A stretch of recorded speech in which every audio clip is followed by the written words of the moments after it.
Hello, everybody, and welcome to 30-Minute Thrive, your go-to podcast for anything and everything HR, powered by MRA, the Management Association. Looking to stay on top of the ever-changing world of HR? MRA has got you covered. We'll be the first to tell you what's hot and what's not. I'm your host, Sophie Bowler, and we are so glad you're here. Now, it's time to thrive. Well, with all of the conversation around employee engagement and retention, we thought it would be a great idea to really tackle that topic today on our podcast and follow up to Jim Morgan's episode last weekend on candidate experience. So, according to the most recent Gallup poll, about 1/3 of U.S. employees are engaged in their work at their workplace, and we're talking a pretty low percentage. So, one way that we can increase employee engagement from the very start is by really focusing on the employee experience with a strong onboarding program. And in fact, according to another study from TalentWise, 91% of employees stick around for at least a year when organizations have an efficient onboarding process, which is a pretty large percentage. So today I'm joined with James McDevitt. He's our Vice President of Human Resources here at MRA and is an absolute pleasure to work with. But James comes with a ton of experience, having worked in HR for more than 25 years and really has a lot of operations experience working for both large and small companies. But while James has transformed human resource organizations into a strategic vehicle for growth, he really holds the belief that a company's most valuable asset are their people. So welcome, James. Let's talk the onboarding process. Thank you. Thank you for having me. Absolutely. But before we get to the actual onboarding talk, we should first talk about the preboarding stage. So do you have any suggestions for preboarding a brand new employee? Absolutely. And as you said, employees are the most valuable assets of any organization. Without the people, there is no product, there's no service, there's no nothing. So it's really important that employers do everything they can to engage, to motivate, retain, and develop their employees. And as you suggest, it really starts even before they start. Right. It's preboarding is an important part of the process that's often overlooked. Right. And sometimes not a lot of thought goes into what happens before they start, but a lot of thought happens after they start. So what tends to happen, people are not sure when they're supposed to start, they're not sure what the dress code is, they're not sure of where they're supposed to be, they turn up at the wrong location, they turn up at the wrong time, and suddenly you're off to a bad start. Mm-hmm. You really are. So I think it's really important to put a process in place where you recognize the importance of preboarding. So for example, make sure you call and speak to the candidate, now the new hire, before they start. Make sure they know where they're going. Make sure they know what time they're supposed to be there. Make sure they know what the dress code is. But also plan ahead, have a backup. What happens if the person is supposed to call, who would ideally be the hiring manager, right, as a really important step in building that relationship? But what if the hiring manager gets sick? Mm-hmm. Is there someone else there that can make the call? Likewise, on day one, even before the orientation starts, they're supposed to arrive and meet somebody. What if that person got stuck in traffic? You should have a backup plan to make sure that whatever happens, the new hire, the new employee is clearly communicated with. Right, and I think just speaking to my experience for the preboarding process, I really liked that my team really provided a good idea of what my first week would look like mm-hmm. before I even started. Right. So it made me more comfortable to know, hey, on Monday I'm going to do this, on Tuesday I'm going to do this, this is what I should wear, this is what time I should show up, and also just getting welcomed by mm-hmm. other people, not even on your team. Absolutely. Was really comforting. Absolutely. And another good practice is sometimes companies will have like a swag bag of stuff on day one. Mm-hmm. That's pretty cool. How cool will it be to get that before you even start? Right. Get you a little energized before you walk in. Yeah, get you excited. Get the swag bag to them before they even start. They're going to be excited to be there. And then they can bring their swag onto their desk, too. Absolutely. But let's go into more of the onboarding mm-hmm. part, and this is the time to really make a good first impression. So onboarding is way more than just the workspace that they're at. So tell us what's on your onboarding checklist. Yeah. So I think the first and most important thing is to make the employee welcome, to make them feel welcome, to make them feel like they've made the right decision and made the right choice. The reality is that employees today can choose to go, frankly, almost anywhere they want to go. So you have to convince them they've made the right choice. So it's really important you make that impression on the first day. As I said earlier, make sure someone's there to greet them. Someone's expecting them. You don't just turn up and there's somebody on reception. Hi, I'm James McDevitt. So make sure that we're expecting them. Make sure there's a backup in case the person expecting them is not there. One thing I remember when I came over to the States a few years ago now that has stuck with me ever since is on the first day, the CEO of the company, who was also a co-founder of the company, I am very confident saying would have been a very busy man, took the time out on his first day to come and meet all the new hires and speak to us for at least 30 minutes about the history of the company, why the company was founded and the culture of the company. It happened over 20 years ago and I still remember that conversation. So not just the hiring manager is key. If possible, if a hiring manager is in the same location, they should be there. But get senior leadership, get the CEO if possible. If the CEO is not available, some other senior leader that can talk about the company, that can talk about the history of the company and where this person fits in. As I said, you really want to make this person feel welcome. You want to get them pumped that they're there they've made the right decision and they're excited and looking forward not just to day 1 but to day 2 and day 3 and day 4. Absolutely. And you kind of gave us a little overview on your checklist, but do you have any examples of a really bad onboarding experience that companies can kind of listen to stray away from? Sure. Unfortunately, there's more than one I can think of. I think a lot of companies fall into this trap as well, where day 1 tends to be the HR day, and you stick them in a room with very competent HR professionals, but they're going through a relatively dry topic in terms of benefits and accidental death and dismemberment insurance and making sure you fill out the forms. All the fun stuff. All the fun stuff. And if you're in an environment where like in a manufacturing environment, you maybe have to go sit through a safety presentation. And you can see the new hires and the new employees just literally switching off and thinking, why am I here? So sometimes you have to do that. You have to go through benefits, you have to go through safety, but make it fun, make it exciting. Another example from the same company when I came to the US, the other example from the orientation I remember, the payroll manager came and was explaining how you get paid, and that's obviously a good thing.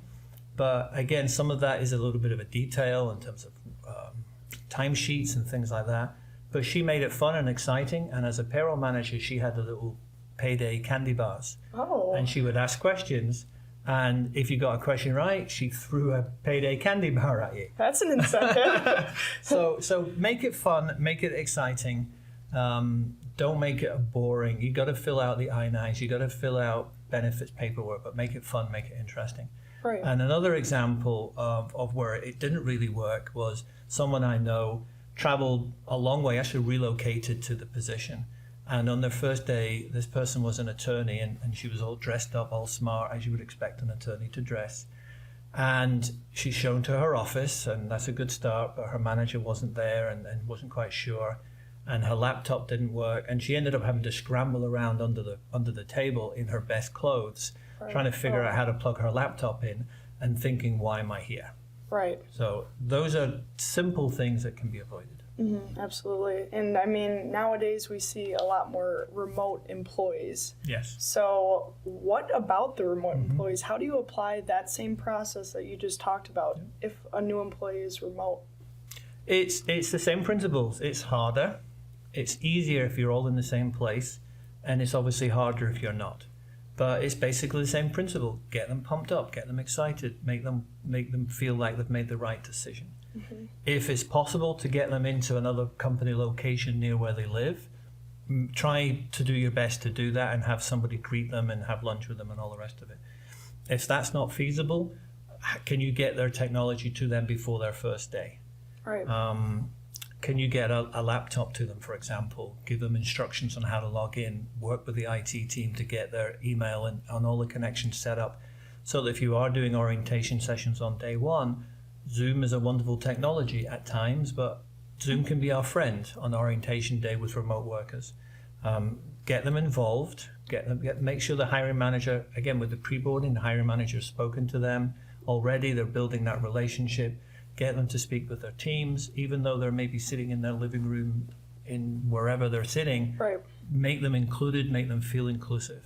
One good practice that a lot of companies do is have lunch with the new hire on day one, and wherever possible, maybe get the team involved. Again, if you're all in the same location, that's not too difficult. If you're in different locations, that's hard. So think ahead, maybe send them a food delivery voucher, gift card in advance, so they can order lunch, so they can be having lunch on the company while at the same time everybody else is having lunch. Again, it's the same thing. Make them feel they belong, make them feel part of the culture, make them feel like they've made the right decision. Right. And I mean, we've covered a couple different terms so far, pre-boarding, onboarding, and now we're going to go a little bit into orientation. So could you talk a little bit about the difference between onboarding and orientation? Sure.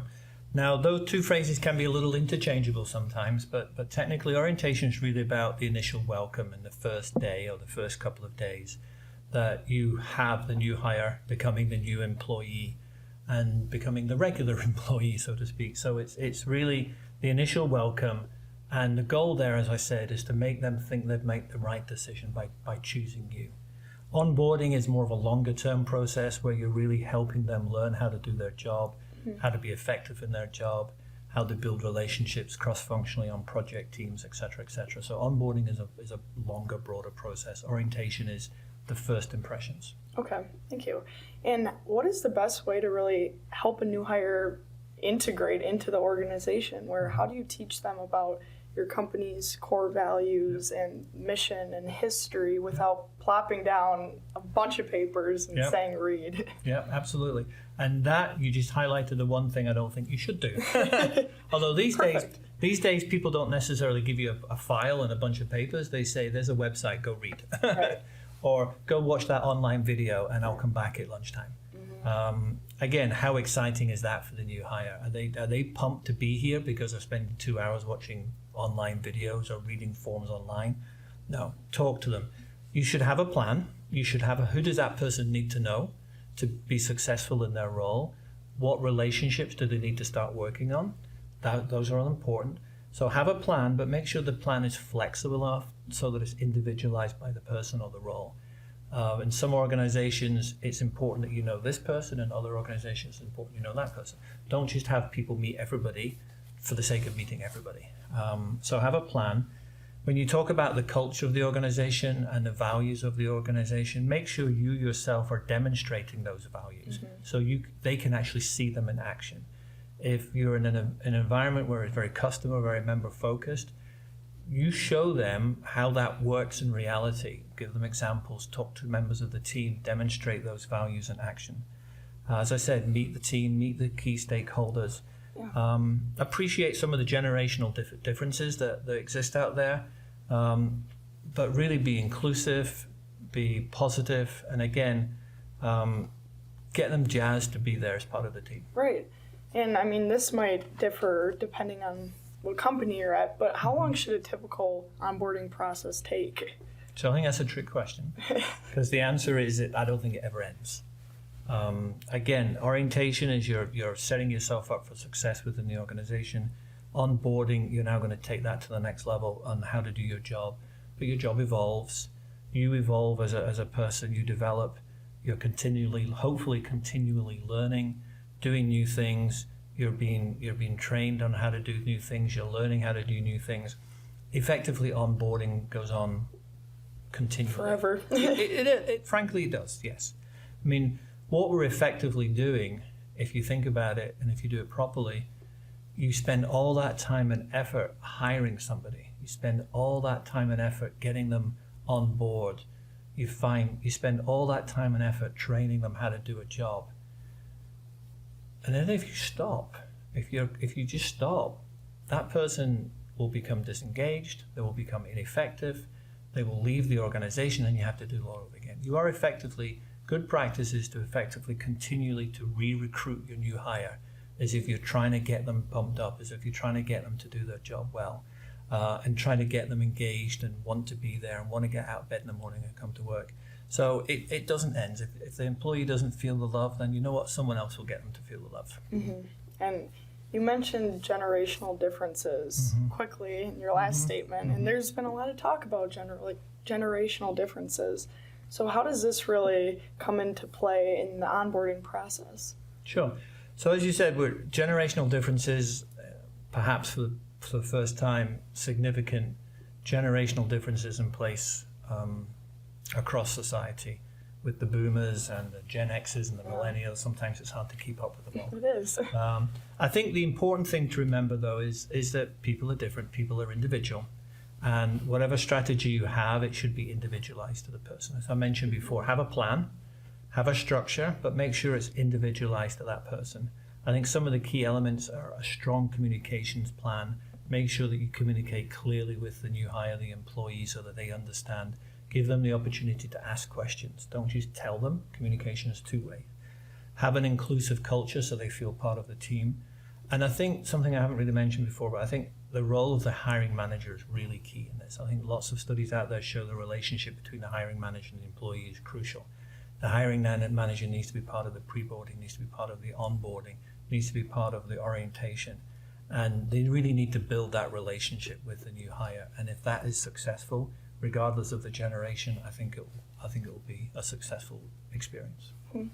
So what are your thoughts on having a new hire get involved in a big project right away? Does it give them a sense of responsibility right off the bat, or should you steer away from that? What are your thoughts on that? I think I'll go back to the individual role of the individual again. I think it has to be individualized. There will be some cases where you have someone who has got the skills, got the experience, got the knowledge, who can jump straight in.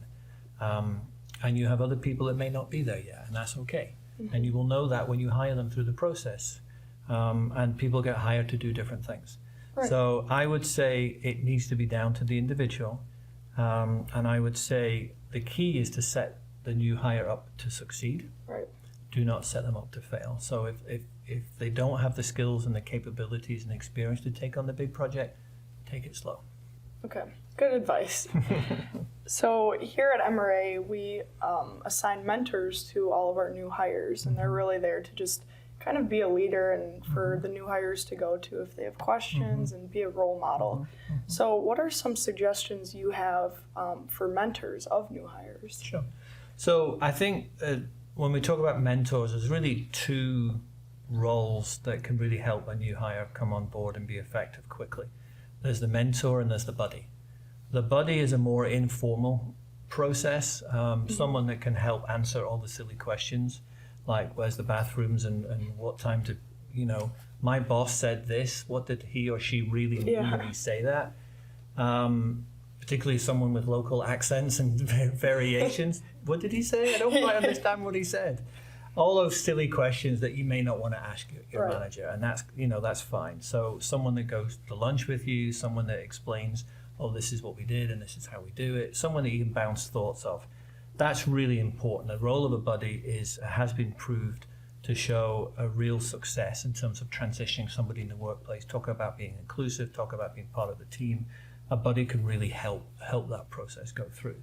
A mentor is probably more of a formal process, and traditionally tends to be someone maybe a bit more senior, is more structured, someone that maybe have more experience in the role, that can coach and guide maybe someone with less experience and help them with career advice and suggestions on the role. And a buddy isn't necessarily someone that you would go and ask, well, I tried to do the job this way, but it didn't work. What do you think? How could it be done differently? Whereas a mentor could play that role. So I have this idea, we did it in my last company, and it really worked really well there. I don't want you to go to my manager and say this right now because I don't know if it's worked and failed or if it's been done here before or not. A mentor can help you guide with some of those questions. So I think both have a role to play. Absolutely. And previous organizations, we've certainly invested a lot of time in the buddy system, for example, and we've hand-selected individuals and even trained them in some ways on how to be a buddy and what to look for and understand adult learning and how do people learn. And some people are very visual, some people are not, and that's all important to be a successful buddy as well. And I think the buddy system and mentor system has really helped me personally too, Good. as a newer employee. Yeah. But what are some ways that a company can provide this continuous onboarding support that you mentioned? Yeah. So as I said, onboarding doesn't end on day 3 or day 4. It's really continuous. And this is where companies who succeed build cultures where personal development and continuous improvement is part of the culture, where the manager sits down with the employee on a regular basis and not just once a year because it's annual review time, because someone in HR sent them a form and said we have to fill this form out. No, it's a real dynamic process where we sit down as teams, sit down with individuals to say, okay, how's it going? What's it working? Last time we met, we were going to do this. Did it work? Did it not work? What did you learn? How would you do it differently? Asking the questions, well, what help do you need? What do you want to do? Really important questions. In my role in the past, managers have come to me and said, well, I think so-and-so would be a really good person for this role. And I said, well, have you talked to them about it? No. It's crazy talk. Why would I do that? But a culture of personal development and continuous improvement, people would know, what does Sophie want to do in the next couple of years? Where do her interests lie? Right. Is she looking to build on the creative side? Is she looking to go into a management role? Is she looking to change functions? I think that's all really important. And I think successful personal development, continuous improvement programs are, again, it's not just about going on a formal training class. I'm going to send, somebody wants to be a manager, right? I'm going to send them on a manager class. Yeah, it doesn't quite work that way. It's much, much more than that. So talk about on-the-job learning. Talk about skills and experience that you can pick up on the job. If you're looking to go into management or supervision, maybe you can take a leadership role in a project, a cross-functional project. Well, we're going to ask you to take a leadership role here where you're working across function. Maybe it's in a matrix environment where no one person can say yes, but 5 people can say no. Right. Work on those skills. Meetings, pulling meetings together, agendas together, keeping meetings on time. Those are all important skills that you need to learn once you're in management. So broaden the mind, broaden your experience. In some organizations, they're set up in such a way that you can actually move between functions quite easily. And MRA, for example, is one of those. As a HR organization, we have a lot of HR professionals, and we have a lot of people in blended roles. They might do some compensation, they might do some recruitment, they might do some learning and development. And a lot of those roles are built on the fact that we've had conversations with those members of the team who've expressed an interest. I'm interested in doing this. And we figure out, does that work? Does that person have this right skill set? And if so, with a bit of coaching and mentoring, to your point, we can make it happen. So I think the key is regular one-on-ones, proactive discussions on what it is you want to do, what help do you need to get there. And everybody wants to be an employer of choice. Yes. And I think a good onboarding and orientation process is one way to be that employer of choice. So you really want a new hire to go home after their first day of work and share their day with their family, their friends, and be like, wow, this is awesome. I had a great first day. And that will encourage other future candidates, hopefully, to join the company as well. Absolutely. But on the opposite side, if they go home and complain, nobody's going to want to join that company. They're not going to want to come back. Yeah. So like you said, these processes are key. And it's all about leaving a good first impression. Absolutely. So do you have any last impressions that you want to leave our listeners with today? Absolutely. And you made the point that a bad orientation or a bad onboarding, certainly these days, employees will not stick around. Right. They don't stick around. The studies are out there. The statistics are out there. The results are in. People don't stick around. So what can you do to make them stick around? And we've talked about some of the ideas. I think at the end of the day, it's a bit of an old cliche with an employer of choice, but especially these days, I think it's absolutely true. Employees have a choice. When they get out of bed in the morning, they have a choice. They can come to work for you, or frankly, they can go and work for somebody else. Right. Our role is to get them to make the choice to come and work for us on day 1, and on day 2, and on day 3, and in year 4, and on year 5. That's why it's a continual process. It's a continual recruitment. We want them engaged. We want them to feel part of the team. We want them to come into work in the morning. Absolutely. Well, thank you for all of your advice today. I mean, it was great. And thank you for being on the show, too, and really continuing the candidate experience talk and onboarding process. It's something that's never going away, like you said, but something organizations really need to stay on top of. So we will be continuing this conversation next week. But if you have any further questions or just want to get connected with James, we have linked his LinkedIn profile in the show notes below, along with some other resources that you can take a look at. But James, thank you again. Thank you. I had fun. It was good talking to you. But other than that, we will see you next week. And that wraps up our content for this episode. Be sure to reference the show notes where you can sign up to connect for more podcast updates. Check out other MRA episodes on your favorite podcast platform. And as always, make sure to follow MRA's 30-Minute Thrive so you don't miss out. Thanks for tuning in, and we'll see you next Wednesday to carry on the HR conversation.